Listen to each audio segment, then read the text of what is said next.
Hello friends, स्वागत है आपका अपने YouTube channel study bye education में। आज के इस वीडियो में हम देखेंगे सामान्य ज्ञान से रिलेटेड 70 प्लस जीएस क्वेश्चन, वो भी ऑनलाइन है। ये सेट नंबर 9 है। इससे पहले 8 सेट दिया जा चुका है। अगर आप वो वीडियो नहीं देखे तो मेरे चैनल के प्लेलिस्ट में जाकर उन वीडियो को जरूर देख ले, ताकि आपके एग्जाम के लिए हेल्पफुल हो। तो चलिए स्टार्ट करते हैं। क्वेश्चन है, दूध से मक्खन निकालने की मशीन बल के किस सिद्धांत पर कार्य करती है? तो दूध से मक्खन निकालने की मशीन अपकेंद्रीय बल के सिद्धांत पर कार्य करती है। तो चलिए अगले क्वेश्चन पर चलते हैं। अगला क्वेश्चन कह रहा है, जब एक चलती वस्तु की गति दुगनी हो जाती है तो उसका गतिज ऊर्जा पर क्या प्रभाव पड़ता है? जब एक चलती हुई वस्तु की गति दुगनी हो जाती है तो उसकी गतिज ऊर्जा पर क्या प्रभाव पड़ती है? तो वो 4 गुना हो जाती है। वो कैसे हो जाती है देख लेते हैं। जबकि गतिज ऊर्जा बराबर होता है, यानी के से सूचित कहते हैं, यानी काइनेटिक एनर्जी। गतिज ऊर्जा कहते हैं के बराबर होता है हाफ एम वी स्क्वायर। जो काइनेटिक एनर्जी है वो प्रोपोर्शनल है किसका? भी के है प्रोपोर्शनल। तो भी का जब हम के बराबर के प्रोपोर्शनल भी का क्या करा है? दुगना करा है, यानी गति दुगनी हो रही है। जैसे 2 रखेंगे तो 2 का स्क्वायर कितना हो जाएगा? 4 हो जाएगा। यानी काइनेटिक एनर्जी कितनी हो जाएगी? काइनेटिक एनर्जी हमारा 4 हो जाएगा, जो कि लिखा गया है 4 गुनी हो जाएगी। तो चलिए अगले क्वेश्चन पर चलते हैं। अगला क्वेश्चन कह रहा है, कच्चे फलों को कृत्रिम ढंग से पकाने के लिए किस गैस का प्रयोग करते हैं? तो कच्चे फलों को कृत्रिम ढंग से पकाने के लिए एथिलीन या एसिटिलीन गैस का प्रयोग करते हैं। तो चलिए अगले क्वेश्चन पर चलते हैं। अगला क्वेश्चन कह रहा है, ठहरी हुई मोटर या रेलगाड़ी में अचानक चल पड़ने में उसमें बैठे यात्री पीछे की ओर किस कारण झुक जाते हैं? तो किस कारण से झुक जाते हैं? वो जरूरत के कारण होता है, वो झुक जाते हैं। तो चलिए अगले क्वेश्चन पर चलते हैं। अगला क्वेश्चन कह रहा है, लेंस की शक्ति का ऐसा मात्रक क्या है? तो लेंस के शक्ति का ऐसा मात्रक क्या होता है? वो होता है डायोप्टर।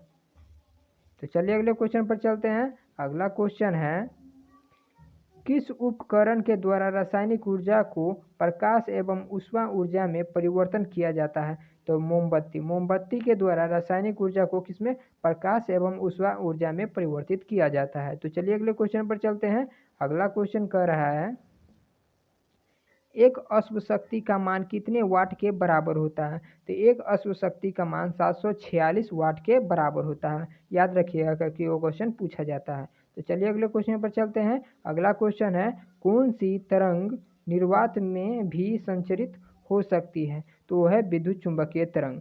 प्रकाश क्या होता है? तो प्रकाश भी विद्युत चुंबकीय तरंग है, जो कि निर्वात में गमन कर सकती है, संचरित कर सकती है। तो चलिए अगले क्वेश्चन पर चलते हैं।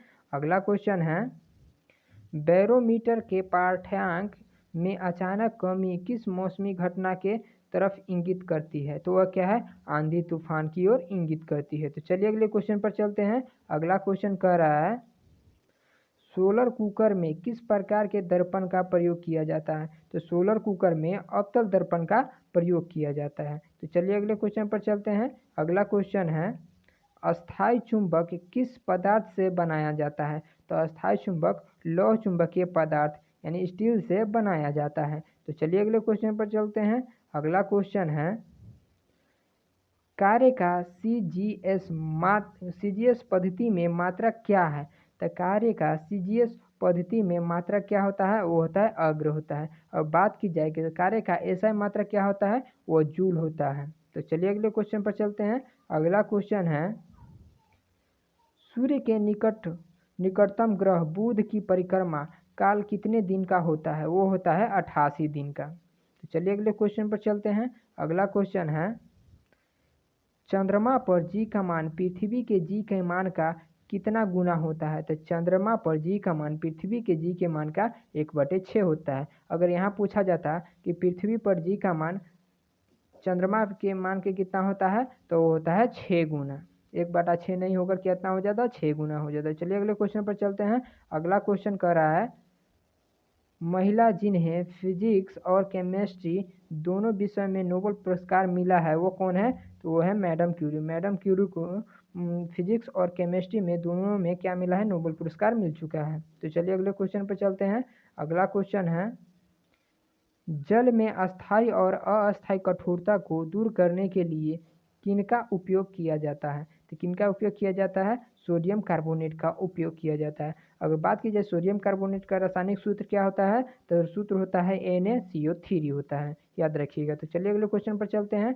अगला क्वेश्चन है, टेप रिकॉर्डर के प्लास्टिक सतह पर किसका लेप चढ़ाया जाता है? तो किसका लेप चढ़ाया जाता है टेप रिकॉर्डर के प्लास्टिक का? तो वो हो जाएगा लौह चुंबकीय तत्व का प्रयोग किया जाता है। तो चलिए अगले क्वेश्चन पर चलते हैं। अगला क्वेश्चन है, अचार को खराब होने से बचाने के लिए किनका उपयोग किया जाता है? तो किसका उपयोग किया जाता है? तो सिरका का उपयोग किया जाता है। तो चलिए अगले क्वेश्चन पर चलते हैं। अगला क्वेश्चन है, कास्टिंग सोडा का रासायनिक नाम क्या है? तो कास्टिंग सोडा का रासायनिक नाम होता है sodium hydroxide. Sodium hydroxide casting soda का रासायनिक नाम होता है। अगर बात की जाए कि कास्टिंग सोडा का रासायनिक सूत्र क्या होता है, तो वो होता है NaOH, याद रखिएगा। तो चलिए अगले क्वेश्चन पर चलते हैं। अगला क्वेश्चन है, दीमक मारने वाली दवा में किस रसायन का उपयोग किया जाता है? तो वो है BHC, यानी इसका पूरा नाम होता है बेंजीन हेक्सोक्लोराइड, यानी बेंजीन हेक्साक्लोराइड होता है, जो कि दीमक मारने वाली दवा के किस रसायन दीमक मारने वाली दवा में प्रयोग किया जाता है। तो चलिए अगले क्वेश्चन पर चलते हैं। अगला क्वेश्चन है, किन्हें लाल द्रव के उपनाम से भी जाना जाता है? तो पोटेशियम परमैंगनेट को लाल द्रव के रूप में जाना जाता है। तो चलिए अगले क्वेश्चन पर चलते हैं। अगला क्वेश्चन है, भोपाल गैस त्रासदी में कौन से गैस का रिसाव हुआ था? तो हुआ था MIC, यानी मिथाइल आइसोसाइनेट का उपयोग हुआ था। क्वेश्चन है, भोपाल गैस त्रासदी में कौन से गैस का रिसाव हुआ था? वो हुआ था MIC, यानी मिथाइल आइसोसाइनेट का रिसाव हुआ था। अगर पूछा जाए कि यह कब रिसाव हुआ था, तो हुआ था 3 दिसंबर 1984 को हुआ था। तो चलिए अगले क्वेश्चन पर चलते हैं। अगला क्वेश्चन है, हीरा की कठोरता का कारण क्या है? तो वो है चतुष्फलकीय संरचना के कारण होता है। जो हीरा की कैसा होता है, कठोर होता है, हीरा चतुष्फलकीय संरचना के कारण। तो चलिए अगले क्वेश्चन पर चलते हैं। अगला क्वेश्चन है, सर्वाधिक नाइट्रोजन किसमें पाया जाता है? तो सर्वाधिक नाइट्रोजन यूरिया में पाया जाता है। यूरिया में लगभग कितना, 46% यूरिया पाया जाता है। चलिए अगले क्वेश्चन पर चलते हैं। अगला क्वेश्चन है, किस गैस को भविष्य का ईंधन कहा जाता है? तब भविष्य का ईंधन हाइड्रोजन गैस को कहा जाता है। तो चलिए अगले क्वेश्चन पर चलते हैं। अगला क्वेश्चन है, सोना को कठोर बनाने के लिए इसमें कौन सी धातु मिलाया जाता है? तो सोना को कठोर बनाने के लिए इसमें तांबा का मिलाया जाता है। तो चलिए अगले क्वेश्चन पर चलते हैं। अगला क्वेश्चन है, कृत्रिम वर्षा कराने के लिए किस रसायन का उपयोग किया जाता है? तो वो किया जाता है सिल्वर आयोडाइड का, यानी SO2 का, और एक और होता है सिल्वर आयोडाइड, वो होता है सिल्वर आयोडाइड होता है। तो चलिए अगले क्वेश्चन पर चलते हैं।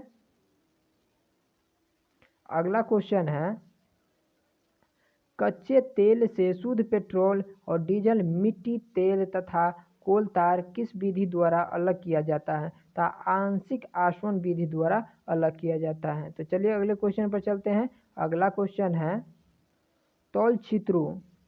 तैल छिद्रों में रंगों को उभारने के लिए किस रसायन का प्रयोग किया जाता है? तो किसका प्रयोग किया जाता है? हाइड्रोजन परऑक्साइड का प्रयोग किया जाता है। तो चलिए अगले क्वेश्चन पर चलते हैं। अगला क्वेश्चन है,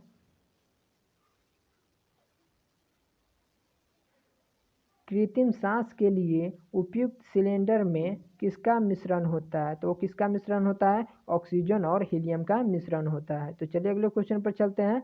अगला क्वेश्चन है, कौन सा अम्ल पेट में जीवाणुओं को नाश करता है? वो क्या हो जाएगा? हाइड्रोक्लोरिक अम्ल होता है, जो कि पेट के जीवाणुओं को नाश करता है। इसका बात की जाए कि रासायनिक सूत्र क्या होता है, तो इसका सूत्र होता है रासायनिक HCl। तो चलिए अगले क्वेश्चन पर चलते हैं। अगला क्वेश्चन है, द्रव अवस्था में पाया जाने वाला एकमात्र अधातु कौन है? तो ब्रोमीन हो जाएगा। ब्रोमीन है जो कि द्रव अवस्था में पाया जाने वाला एक अधातु है। अब बात की जाए कि द्रव अवस्था में पाया जाने वाला धातु कौन है, तो हो जाएगा लिथियम। चलिए अगले क्वेश्चन पर चलते हैं। DDT का पूरा नाम क्या है, तो वो होता है डाइक्लोरो डाइफिनाइल ट्राइक्लोरोइथेन। DDT का पूरा नाम होता है। तो चलिए अगले क्वेश्चन पर चलते हैं। अगला क्वेश्चन है खाद्य पदार्थों के संचरण में कौन सा अम्ल प्रयोग होता है, तो कौन सा अम्ल प्रयोग होता है, बेंजोइक अम्ल प्रयोग होता है। तो चलिए अगले क्वेश्चन पर चलते हैं। अगला क्वेश्चन है सोडियम धातु को किसमें संरक्षित रखा जाता है, तो सोडियम धातु को किरोसिन में सुरक्षित रखा जाता है। अगर इसे हवा में यानी ऑक्सीजन की उपस्थिति में लाया जाए तो यह क्या होता है, जल उठता है, इसलिए इसे किरोसिन तेल में डुबाया कर रखा जाता है। तो चलिए अगले क्वेश्चन पर चलते हैं। आतिशबाजी में हरा रंग किसके उपस्थिति के कारण होता है, तो किसके उपस्थिति के कारण होता है, तो बेरियम की उपस्थिति के कारण आतिशबाजी में हरा रंग होता है। तो चलिए अगले क्वेश्चन पर चलते हैं। अगला क्वेश्चन है प्रयोगशाला में बनाया गया पहला कार्बनिक पदार्थ क्या है, तो प्रयोगशाला में बनाया गया पहला कार्बनिक पदार्थ यूरिया है। यूरिया में 46% क्या होता है, नाइट्रोजन होता है। तो चलिए अगले क्वेश्चन पर चलते हैं। अगला क्वेश्चन है सबसे उत्तम कोयला कौन सा है, तो एंथ्रासाइड है जो कि सबसे उत्तम कोयला है, इसमें 90% कार्बन पाया जाता है। तो चलिए अगले क्वेश्चन पर चलते हैं। अगला क्वेश्चन है नॉन स्टील बर्तनों का ऊपरी परत किसका बना होता है, तो नॉन स्टील बर्तनों का ऊपरी परत टेफ्लॉन का बना होता है। तो चलिए अगले क्वेश्चन पर चलते हैं। अगला क्वेश्चन है ब्लीचिंग पाउडर बनाने में किस रसायन यौगिक का प्रयोग किया जाता है, तो ब्लीचिंग पाउडर बनाने में किस रासायनिक यौगिक का प्रयोग किया जाता है, तो कैल्शियम हाइड्रोक्साइड का प्रयोग किया जाता है। कैल्शियम हाइड्रोक्साइड का सूत्र होता है CaOH का होल ट्वाइस, यानी इसका यह क्या है, कैल्शियम हाइड्रोक्साइड है। इसे ही क्या कहा जाता है, भूजा चूना या भखरा चूना के नाम से भी जाना जाता है, याद रखिएगा क्योंकि यह पूछा जाता है।